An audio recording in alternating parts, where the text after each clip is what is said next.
கர்த்தருடைய நாமம் மகிமைப்படுவதாக. ஆண்டவராகிய இயேசு கிறிஸ்துவினுடைய இனிய நாமத்தினாலே அன்பின் வாழ்த்துக்கள். நம்ம ஒவ்வொரு நாளும் வேலைக்கு போறோம் இல்லையா? நம்ம ஒவ்வொரு நாளும் வேலைக்கு போகிறோம். ஒவ்வொருத்தர் ஒவ்வொரு விதமான வேலைகளை செய்வோம். சில பேர் ரொம்பவும் கம்ப்யூட்டரைஸ்ட் ஒர்க் செய்வாங்க, சில பேர் ரொம்ப பிசிக்கலான ஒர்க் செய்வாங்க, உடல் சரீர ரீதியாக அதிகமான கடினமான வேலைகளை செய்யக்கூடியவர்களாக இருப்பார்கள். ஆனா நம்ம எல்லாருமே வேலைக்கு போறதுக்கான முக்கியமான காரணம் என்ன அப்படின்னு நம்ம சொல்லும் பொழுது, நம்ம சாப்பிடணும், அதனால கண்டிப்பா வேலைக்கு போகணும். நம்ம 3 வேளை வயிறார சாப்பிடணும், நம்மளுடைய தேவைகளை நம்ம சந்திச்சுக்கணும் அப்படின்னா நம்ம வேலைக்கு போய் தான் ஆகணும் அப்படின்னு சொல்லுவாங்க இல்லையா? சரி, இன்றைக்கு நம்ம தியானிக்க போகிற காரியம் இதை குறித்து தான். ஆனா வேதாகமும் வேலைக்கு செல்லுவதற்கான காரணம் என்ன என்பதை குறித்து என்ன சொல்லுகிறது அப்படிங்கிற 3 காரணங்களை மாத்திரம் நாம் இன்றைக்கு சிந்திக்க போகிறோம். சரியா? எனக்கு தெரிந்தால் அது எனக்கு புரிந்த ஒரு 3 வசனங்களை மாத்திரம் வைத்து நாம் ஏன் தினமும் வேலைக்கு செல்லணும், அதனால நமக்கு என்ன பயன், கர்த்தருக்கு என்ன பயன் அப்படிங்கறத குறித்து தான் இன்றைக்கு நம்ம பார்க்க போகிறோம். சரியா? முதலாவதாக நம்ம எல்லாருமே சொல்லக்கூடிய காரணம் தான். நான் 3 வசனங்களை குறிப்பிடுறேன். முதலாவதாக 1 தீமோத்தேயு 5வது அதிகாரம் அதனுடைய 8வது வசனம். 1 தீமோத்தேயு 5வது அதிகாரம் அதனுடைய 8வது வசனத்துல இப்படியாக சொல்லப்பட்டிருக்கு. நம்ம எதற்காக வேலைக்கு செல்லணும் அப்படின்னா, நம்மளுடைய சொந்த ஜனத்தையும், சரியா, நம்மளுடைய சொந்த ஜனத்தை, விசேஷமாக நம்முடைய வீட்டாரை நாம் விசாரிக்க வேண்டும், அதற்காக நாம் வேலைக்கு செல்ல வேண்டும் என்று சொல்லப்பட்டிருக்கு.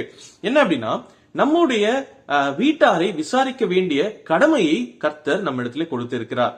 இது கணவன்மார்களுக்கு முக்கியமாக சொல்லப்பட்ட ஒரு விஷயமாக இருக்கிறது. அப்போ நம்மளுடைய வீட்டில் இருக்கக்கூடிய நம்மளுடைய மனைவி, பிள்ளைகள் யாராக இருந்தாலும் சரி, அவர்களை விசாரிக்க வேண்டிய கடமையை கர்த்தர் நமக்கு கொடுத்திருக்கிறார். அவர்கள் 3 வேளையும் சாப்பிடுறாங்களா, அவர்களுக்கு தேவையான துணிமணி இருக்கா, அவர்கள் தங்குகிறதற்கு வீடு இருக்கிறதா, அவர்களுக்கு தேவையான எல்லா காரியங்களும் சந்திக்கப்படுகிறதா என்பதை எல்லாவற்றையும் விசாரிக்க வேண்டிய முதலும் முக்கியமான கடமை நமக்கு இருக்கு. நம்ம நிறைய நேரங்கள்ல சபையாரை இந்த காரியங்களை குறித்து விசாரிப்போம், ஆனால் நம்மள வீட்டில் இருக்கக்கூடியவர்களை இந்த மாதிரியான காரியங்களை குறித்து விசாரிக்க தவறி விடுவோம்.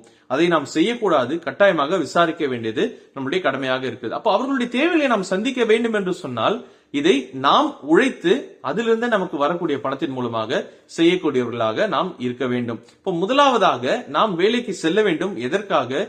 நாம் உழைத்து நம்முடைய வீட்டாரையும், அதே நேரத்தில் இங்க சொல்லப்பட்டிருக்கு நம்முடைய சொந்த ஜனத்தாரையும் நாம் விசாரிப்பதற்காக நாம் இந்த பணத்தை செலவிட வேண்டும் என்று சொல்லப்பட்டிருக்கு. அப்போ நாம் வேலைக்கு செல்ல வேண்டியது அவசியமான ஒரு விஷயம் என்பதை வேதாகம் நமக்கு குறிப்பிடக்கூடியதாக இருக்கிறது. சாதாரணமாக சொல்லுவாங்க இல்லையா, உத்தியோகம் புருஷ லட்சணம் அப்படின்னு சொல்லி. ஏனென்று சொன்னா, புருஷர்கள் தான் வீட்டை முற்றிலுமாக பார்த்து கொள்ள வேண்டிய பொறுப்பாளர்களாக இருக்கிறார்கள் என்பதை வேதாகமும் நமக்கு கற்பிக்கக்கூடியதாக இருக்கிறது. இரண்டாவது காரணம் என்ன? எபேசியருடைய புத்தகம் 4வது அதிகாரம் அதனுடைய 28வது வசனம். இந்த இடத்துல என்னன்னு சொல்லப்பட்டிருக்கு அப்படின்னா, திருடுகிறவன் இனி திருடாமல். சரியா? இது திருடங்களை குறித்து அந்த கண்ணோட்டத்துல மட்டும் பார்க்க வேண்டாம். சரிங்களா?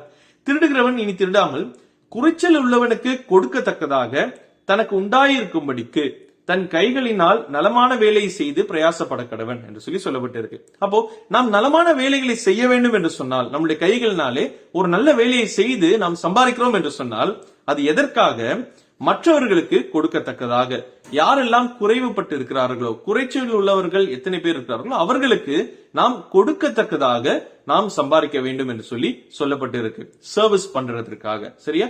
அப்போ நாம் சம்பாதிக்கக்கூடிய பணம் நம்முடைய வீட்டு ஜனத்தை மாத்திரம் விசாரிப்பதற்காக அல்ல, நமக்கு சொந்தமான ஜனத்தை மாத்திரம் விசாரிப்பதற்காக அல்ல, மற்றவர்களுக்கும் கொடுக்கும்படியாகவும் நாம் சம்பாதிக்க வேண்டியது அவசியம் என்று வேதாகம் நமக்கு கற்பிக்கக்கூடியதாக இருக்கிறது. இங்க நம்ம வாசிக்கிறோம், மற்றவர்களுக்கு கொடுக்கிறதற்கு நமக்கு உண்டாயிருக்க வேண்டும். அப்படின்னா மற்றவர்களுக்கு நாம் கொடுக்க வேண்டும் என்று சொன்னா நம்மிடத்துல முதலாவதாக இருக்கணும் இல்லையா? அவர்களுக்கு கொடுக்கிறதற்காக, அதற்காக நாம் சம்பாதித்து வைத்து அவர்களுக்கும் கொடுத்து உதவ வேண்டும் என்பதை வேதாகம் நமக்கு வலியுறுத்தக்கூடியதாக இருக்கிறது. அப்போ கிறிஸ்தவர்களாய் இருக்கக்கூடிய நாம நம்முடைய வீட்டிற்காக, என்னுடைய சொந்த விஷயங்களுக்காக மாத்திரம் நாம் சம்பாதித்து நான் வைத்துக் கொள்ளாதபடிக்கு மற்றவர்களுக்கும் கொடுத்து அவர்களுடைய குறைச்சலையும் நான் நிறைவாக்க வேண்டும் என்கிறதை வேதாகம் வலியுறுத்தக்கூடியதாக இருக்கிறது. இது நாம் வேலைக்கு செல்ல வேண்டும் என்பதற்கான 2வது காரணம். சரியா? மூன்றாவதாக கொலோசியருடைய புத்தகம் 3வது அதிகாரம் அதனுடைய 23 மற்றும் 24வது வசனம். சரியா? இதுல நம்ம வாசிக்கிறோம், நாம் கர்த்தராகிய இயேசு கிறிஸ்துவை சேவிக்கிறதுனாலே, சரியா, அது 23வது வசனத்துல அப்படியே வருது, சேவிக்கிறதுனால நாம் எதை செய்தாலும் அதை மனுஷர்களுக்கென்று செய்யாமல் கர்த்தருக்கென்றே மனப்பூர்வமாய் நாம் செய்ய வேண்டும் என்று வேதாகம் கற்பிக்கக்கூடியதாக இருக்கிறது. சரி, இதனால நம்ம என்ன கற்றுக்கொள்கிறோம்? நாம் செய்யக்கூடிய எந்த விஷயமாக இருந்தாலும் சரி, நாம் கர்த்தராகிய இயேசு கிறிஸ்துவை சேவிக்கிறதுனாலே அதை அவருக்கென்று செய்ய வேண்டியது அவசியமான ஒரு விஷயமாக இருக்கிறது. அப்போ நாம் செய்யக்கூடிய எந்த வேலையாக இருந்தாலும் சரி, அது சரீர பிரகாரமான வேலையோ அல்லது சாஃப்ட்வேர் கம்ப்யூட்டரைஸ்டான வேலையோ அல்லது ஒரு பிசினஸ் பண்ணா எது செஞ்சாலும் சரி, நாம் செய்யக்கூடிய எல்லாமே கர்த்தருக்கென்று நாம் செய்யக்கூடிய வேலையா இருக்கிறது என்பதை நாம் முதலாவதாக நினைவில் கொள்ள வேண்டியது அவசியம். அப்ப நம்ம கர்த்தருக்கென்று செய்கிறோம் என்று சொன்னால், நாம் செய்யக்கூடிய இந்த விஷயத்தினாலே கர்த்தருக்கு ஏதாகிலும் ஒரு பயன் இருக்க வேண்டும் இல்லையா?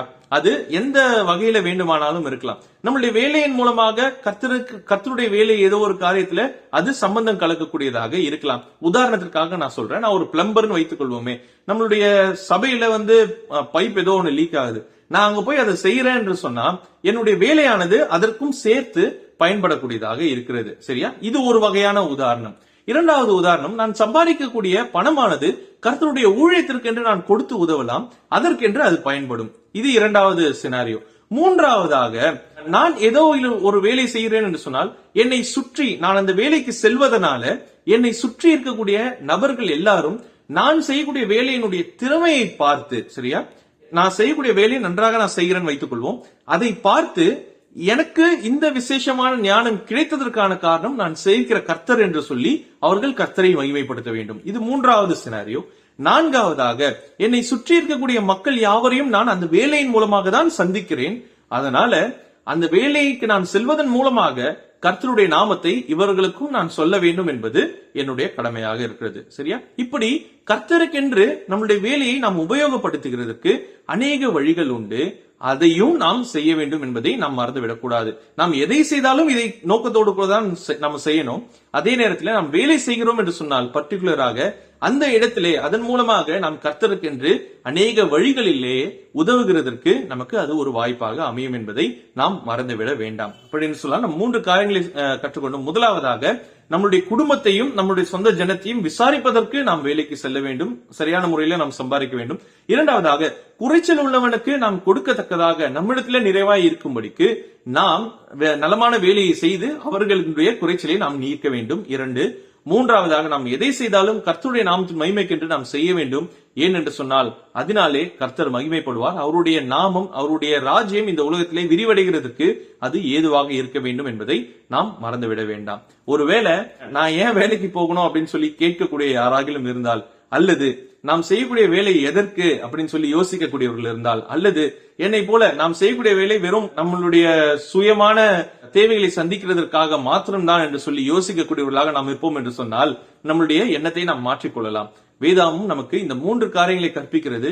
இதற்காக நாம் தொடர்ந்து வேலை செய்து பிரயாசப்படுகிறதற்கு கர்த்தர் நமக்கு உதவி செய்யட்டும். கர்த்தருடைய நாமம் மாத்திரமே மகிமைப்படுவதாக. ஆமென்.